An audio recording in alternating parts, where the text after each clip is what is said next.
इंसान इस संसार में जब तक जीता है, मायक पदार्थों में, भौतिकतावाद में, दुनियादारी में बुरी तरह से पागल हुआ रहता है। हर टाइम, हर पल दुनियादारी की सोच, दुनियादारी के काम धंधे करते करते इस संसार से भी चला जाता है, फिर भी शांत नहीं आती।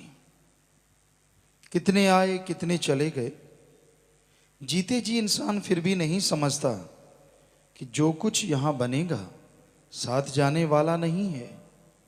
क्या क्या बना के लोग छोड़ गए, फिर भी मारो मार मारो मार।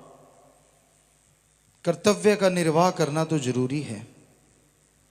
आप घर के मुखिया हैं, इंचार्ज हैं, तो आपका फर्ज है कि आप बाल बच्चों के लिए कमाओ, लेकिन उस कमाई के लिए किसी की जेब काट के ना खाओ, किसी का हक मार के ना खाओ, बदनीयत कभी ना रखो, नेक नीयत से कमाओ, कड़ा परिश्रम, मेहनत, हक हलाल की रोजी रोटी करो, तो वो कमाई आपके लिए बेइंतहा सुख देने वाली बन जाएगी।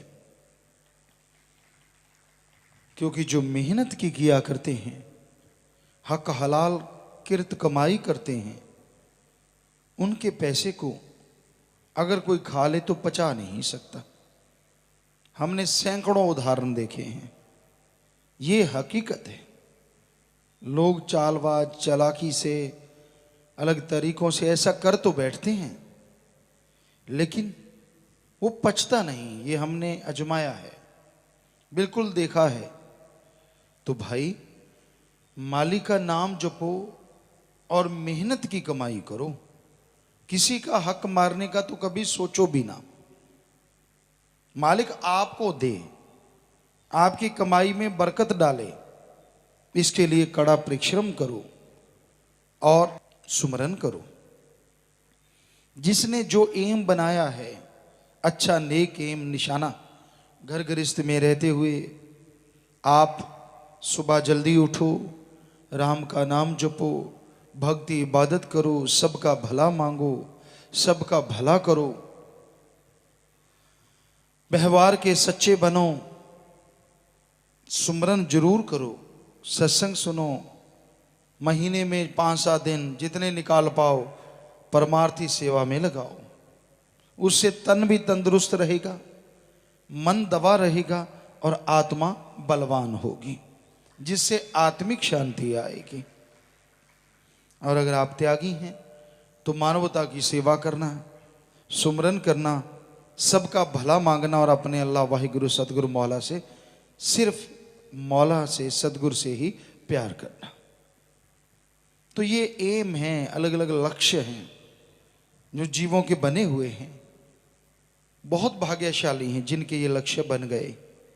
घर गृहस्थ में रह रहे हो, चाहे आप त्यागी हो, जो आपको बताया, अगर आप ये वाकई सच्चे दिल से करते हैं तो ये हो नहीं सकता कभी आपको कोई गम आए, कोई चिंता सताए, यहां तक कि आपके कुलों का भी उद्धार होता रहता है। आलस्य ना करो, आलस्य बुरी बला है। जो आलस्य में पड़ जाते हैं, मन के बहकावे में आ जाते हैं, वो कभी सफल नहीं हो पाते, कभी उन्हें वो खुशियां नहीं मिलती जो मिलनी चाहिए। वो कहते हैं, बकरी दूध देती है मेंगने घोल के। सो आप परमार्थ करते हो, सेवा करते हो, तो फिर लगन से करो। ऐसे क्यों मरूं मरूं मरूं मरूं? सेवा करो लगन से, भक्ति इबादत करो लगन से। अरे मालिक आपकी जिंदगी में बहार बना देगा।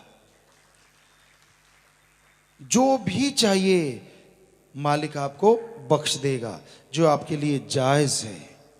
दिमाग में आत्मिक शांति बख्श देगा, वो तमाम खुशियां बख्श देगा जिसकी आपने कभी कल्पना भी नहीं की। तो इसलिए मन के हाथों मजबूर होके हमेशा मन मते ना चला करो, मन से लड़ा करो, मन को रोका करो। और मन ज्ञान से बंध सकता है और किसी भी तरीके से नहीं। सुमरन के द्वारा नाम जपना होगा। नाम जपा करो, लगातार नाम जपो, भक्ति इबादत करो, क्योंकि नाम जपने से ही परम शांति मिलती है। नाम जपने से ही आनंद आता है, लज्जत आती है, खुशियां आती हैं।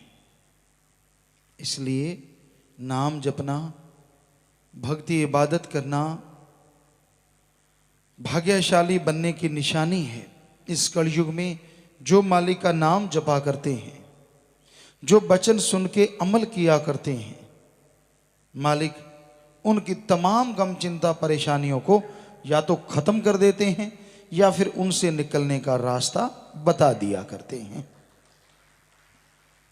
सेवा जैसा कोई बड़भागी कार्य नहीं है। सेवा और सुमरन इकट्ठे हो जाएं।